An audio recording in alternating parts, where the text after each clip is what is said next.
बिस्मिल्लाहिर्रहमानिर्रहीम। अस्सलाम वालेकुम बच्चों, आज हम सेकंड ईयर केमिस्ट्री का जो प्रैक्टिकल पेपर होता है उसका जो नंबर 1 क्वेश्चन जो हर बार पेपर में आता है जो कि साल्ट इनर्शियल का क्वेश्चन होता है उसको आज हम डिस्कस करते हैं। उसके कंसेप्ट की बात करते हैं, आया कि वो क्वेश्चन कैसे आता है, उसको हम कैसे हल करेंगे, उसका कंसेप्ट क्या है, तो उसकी हम बात करते हैं। सबसे पहले बच्चों ये आपको पता होना चाहिए, जो साल्ट इनर्शियल वाला क्वेश्चन होता है इसके 2 पार्ट होती हैं। 5 नंबर की होते हैं दोनों पार्ट, दोनों ही आपने करने होते हैं। एक आपके पास होता है एसिटिक रेडिकल और एक होता है बेसिक रेडिकल। आपको 5 नंबर का आएगा एसिटिक रेडिकल से और 5 नंबर का आएगा बेसिक रेडिकल से। उससे पहले बच्चों आपको ये मैं बताता चलता हूँ एसिटिक रेडिकल क्या होता है और बेसिक रेडिकल क्या होता है। Let's start no. बच्चों मेरे पास एक साल्ट है, लेट सोज हाइड्रोक्लोरिक एसिड साल्ट है, और ये मेरे पास NaOH बेस है।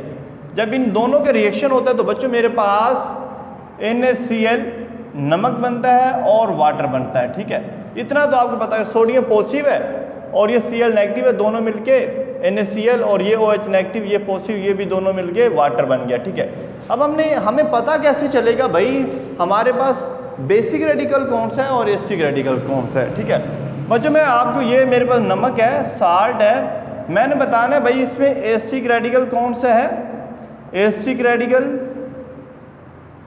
और बेसिक रेडिकल कौन सा है। ठीक है, तो बच्चों ये आपने अंडरस्टैंड करना है। ठीक है, तो सबसे पहले आपको ये तो पता हो भाई एसिटिक रेडिकल क्या होता है और बेसिक रेडिकल क्या होता है। बच्चों आपने याद रखना, जो आपका पार्ट, जो साल्ट का पार्ट, जो NaCl, इसका कौन सा पार्ट एसिड से है और इसका कौन सा पार्ट बेस से है, ये आपको पता हो। जो एसिड से पार्ट आता है वो एसिटिक रेडिकल और जो बेस से आता है वो बेसिक रेडिकल। अब बच्चों ध्यान से देखिएगा, मेरे पास ये सोडियम NaCl है ना, ये सोडियम कहाँ से है, NaOH बेस से है, तो मतलब ये बेसिक रेडिकल क्या है मेरे पास, ये क्या हो गया, सोडियम क्या है बच्चों, सोडियम बेसिक रेडिकल है। और क्लोरीन देखें ये कहाँ से, हाइड्रोक्लोरिक एसिड से है। ये जो क्लोरीन कहाँ से है, हाइड्रोक्लोरिक एसिड मतलब एसिड से है, तो ये हमारे पास क्या है, एसिटिक रेडिकल क्लोरीन है। और बेसिक रेडिकल क्या है, जो बेस से आता है वो बेसिक रेडिकल, जो एसिड से आता है वो एसिटिक रेडिकल। ये इतना आप पता चल गया ना। अब बच्चों आपको मैं बताता हूँ, हमारे पास जो साल्ट होता है, लेट बी सपोज ये साल्ट है, साल्ट के 2 टाइप्स होती हैं। एक मेरे पास होता है बच्चों बेसिक रेडिकल होता है, क्या होता है, बेसिक रेडिकल होता है। ठीक है, मतलब बेसिक रेडिकल ये वाला। ठीक है, और एक होता है हमारे पास एसिडिक रेडिकल, क्या होता है, एसिडिक रेडिकल। ठीक है बच्चों, ये हम बात करते हैं, सबसे पहले हम बात करेंगे एसिडिक रेडिकल, मतलब क्लोराइड, जिधर से क्लोरीन आता है, जो मतलब एसिड का पार्ट होता है। हम सबसे पहले एसिटिक रेडिकल की बात करते हैं। ठीक है बच्चों, अब आपने ध्यान से देखना है, लेट सपोज मेरे पास ये एसिडिक रेडिकल है। ठीक है बच्चों, आपको बताता चलता हूँ जो एसिटिक रेडिकल होते हैं ये 3 तरह के होते हैं। ठीक है, तो नंबर 1 पे बच्चों हमारे पास क्या होता है, ये डाइल्यूट एसिड ग्रुप्स होते हैं। ठीक है, और नंबर 2 पे बच्चों हमारे पास ये क्या होते हैं, कंसंट्रेटेड, ये भी बताता हूँ कंसंट्रेटेड क्या होता है, और डाइल्यूट क्या होता है, कंसंट्रेटेड एसिड। ठीक है, एसिटिक ग्रुप। ठीक है, डाइल्यूट एसिड ग्रुप और कंसंट्रेटेड एसिड ग्रुप्स। ठीक है, तो ये बच्चों आपने कर लिया। और लास्ट में ये बच्चों होता है हमारे पास स्पेशल ग्रुप्स, क्या होते हैं, स्पेशल ग्रुप्स। ठीक है, ये अब हमारे पास सबसे पहले आपको ये बता दूं डाइल्यूट एसिड क्या होता है और कंसंट्रेटेड एसिड क्या होता है। बच्चों जो डाइल्यूट होता है ना, डाइल्यूट जो एसिड होता है बच्चों, उसके अंदर जो वाटर होता है वो ज़्यादा मिकदार में होता है, इन लार्ज कंसंट्रेशन। ठीक है बच्चों, वाटर क्या होता है इसमें ज़्यादा मिकदार में होता है, जबकि जो कंसंट्रेटेड आपका एसिड होता है इसके अंदर जो वाटर होता है वो लेस कंसंट्रेशन में होता है। वाटर बच्चों किस में होता है, लेस कंसंट्रेशन में होता है। मतलब डाइल्यूट पतला होता है, पतला तब भी होगा जब पानी ज़्यादा होगा, और कंसंट्रेटेड एसिड वो होता है जो गाढ़ा एसिड होता है, मतलब जब पानी कम होगा तब भी गाढ़ा होगा ना। तो ये भी एग्जामिनर आपसे पूछ सकते हैं डाइल्यूट और एसिड, जो हमारे पास कंसंट्रेटेड और डाइल्यूट एसिड क्या होते हैं। ठीक है, तो ये भी आप बता सकते हैं। और आपसे ये भी पूछ सकते हैं एसिटिक रेडिकल और बेसिक रेडिकल क्या होते हैं, ये भी आपसे पूछ सकते हैं और आप ये भी बताएंगे। ठीक है, अब मैं आपको बताता हूँ जो हमारे पास डाइल्यूट एसिड ग्रुप्स कौन से हैं। आपसे पूछ सकते हैं भाई ये जो ग्रुप्स हैं ये डाइल्यूट है या कंसंट्रेटेड है। कंसनट्रेटेड है या स्पेशल है, उसकी बात करते हैं बच्चों। जो मेरे पास जो डाइल्यूट एसिड ग्रुप्स हैं वो होते हैं कार्बोनेट्स, ठीक है, बाइकार्बोनेट्स, ठीक है, और सल्फाइट, ठीक है, और लास्ट में जो हमारे पास होता है नाइट्राइट। क्या होता है? नाइट्राइट होता है, ठीक है।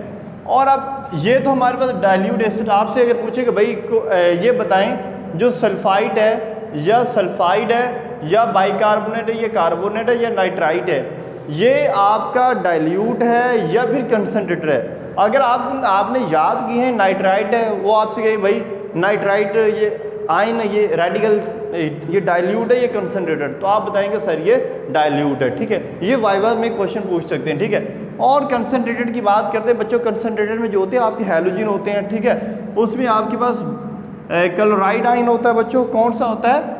क्लोराइड आयन होता है, ठीक है, क्लोराइड आयन होता है, ब्रोमाइड आयन होता है, आयोडाइड आयन होता है, उसके अलावा एसीटेट आयन बच्चों होता है, ठीक है, ये होता है। और उसके बाद बच्चों हमारे पास नाइट्रेट होता है। क्या बच्चों होते हैं? ये नाइट्राइट, सॉरी ये NO2 होता है, ठीक है, ये नाइट्राइट है और ये नाइट्रेट है, ठीक है। ये बच्चों आपने याद करने, इनसे भी पूछ सकते हैं भाई बताएं आपका कौन सा डाइल्यूट है और कौन सा कंसनट्रेटेड है, ठीक है।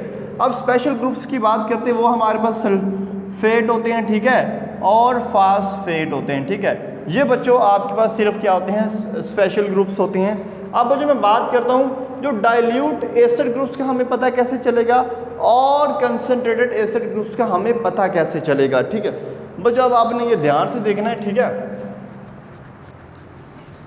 आपको पता कैसे चलेगा ये डाइल्यूट है या लेट मी सपोज बच्चों, लेट मी सपोज ये मेरे पास ये टेस्ट ट्यूब है, ठीक है, ये मेरे पास बच्चों क्या है? टेस्ट ट्यूब है, ठीक है। इस टेस्ट ट्यूब में मैंने साल्ट डाला हुआ है। क्या किया हुआ है? साल्ट, नमक डाला है। अब लेट मी सपोज इसमें डाइल्यूट एसिड डालता हूँ। क्या करता हूँ? H2SO4, ये डाइल्यूट सल्फ्यूरिक एसिड मैंने डाला, ठीक है, इसमें मैंने पुट डाउन कर दिया। अगर रिएक्शन हो गया, ठीक है, यानी एसिड को साल्ट में डालने से, डाइल्यूट एसिड को साल्ट में डालने से अगर रिएक्शन अक्कर हो, इसका मतलब है उसके अंदर डाइल्यूट एसिड ग्रुप मौजूद हैं। अगर रिएक्शन वाक़या ना हो, इसका मतलब उसमें डाइल्यूट एसिड ग्रुप मौजूद नहीं है, ठीक है। मैं क्या लिखूँगा? इसको आप डालने के बाद इफ़ रिएक्शन अक्कर, ठीक है, ठीक है, then dilute acid is present. क्या होगा? प्रेजेंट होगा बच्चों, ठीक है। अब अगर reaction, if reaction does not occur, if reaction does not occur, ठीक है, देन डाइल्यूट, ये आप अंडरस्टैंड करने के लिए इसको आप लिख भी लें, डाइल्यूट एसिड ग्रुप्स, ठीक है, एसिड, डाइल्यूट एसिड, ये इधर आप ग्रुप्स भी लिखें, ठीक है, ये वाले ग्रुप्स, ठीक है, आर एब्सेंट। क्या होंगे? वो एब्सेंट होंगे। अगर रिएक्शन हो गया तो वो प्रेजेंट होंगे, अगर रिएक्शन ना हुआ तो एब्सेंट होंगे। ये बच्चों बात समझ आ गई। अब हम बात करते हैं बच्चों, लेट मी सपोज मैं क्या करता हूँ, इसी के अंदर मैं बच्चों क्या करता हूँ, कंसनट्रेटेड सल्फ्यूरिक एसिड डालता हूँ, ठीक है। अगर कंसनट्रेटेड सल्फ्यूरिक एसिड डालने से, मतलब जिसके अंदर ये कंसनट्रेटेड ये वाले ग्रुप्स हैं, ठीक है, अगर रिएक्शन हो जाए, क्या हो जाए? इफ रिएक्शन, ठीक है, अक्कर, अगर रिएक्शन हो जाए, देन बच्चों क्या होगा? कंसनट्रेटेड जो एसिड होता है वो क्या होगा? प्रेजेंट होगा। क्या होगा?